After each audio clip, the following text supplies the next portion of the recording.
અરવલ્લી જિલ્લાના મેઘરજ તાલુકાની બેલિયો જિલ્લા પંચાયત સીટમાં ભારતીય જનતા પાર્ટી દ્વારા નૂતન વર્ષ સ્નેહમિલન કાર્યક્રમ યોજાયો હતો. આ કાર્યક્રમ કાલિયાકુવા ખાતે આવેલા સ્વામિનારાયણ મંદિરમાં સંપન્ન થયો હતો. આ પ્રસંગે અરવલ્લી જિલ્લા પંચાયત પ્રમુખ પ્રિયંકાબેન સુભાષભાઈ ડામોર, જિલ્લા ભાજપ મહામંત્રી જગદીશભાઈ ભાવસાર, મેઘરજ ભાજપ સંગઠન પ્રમુખ અનિલભાઈ, ભૂતપૂર્વ જિલ્લા પ્રમુખ ભૂપતસિંહ બાપુ અને જિલ્લા પંચાયત ડેલિગેટ કંકુબેન તાલોજી ડામોર મુખ્ય અતિથિ તરીકે હાજર રહ્યા હતા. તાલુકાના સરપંચો, શક્તિ કેન્દ્ર ઇન્ચાર્જો, બૂથ પ્રમુખો અને મોટી સંખ્યામાં કાર્યકર્તાઓ પણ આ કાર્યક્રમમાં જોડાયા હતા. આગેવાનો દ્વારા નવા વર્ષની શુભેચ્છાઓ પાઠવવામાં આવી હતી અને સંગઠનની એકતા તથા સેવાભાવના જાળવવા અપીલ કરાઈ હતી. આ પ્રસંગે હાજર કાર્યકરોએ આત્મનિર્ભર બનવા માટે સંકલ્પ લીધો હતો.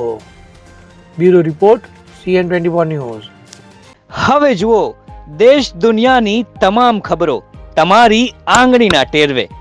ઉઠાવો મોબાઈલ અને Google Play Store પરથી ડાઉનલોડ કરો અમારી CN24 ન્યૂઝ મોબાઈલ એપ.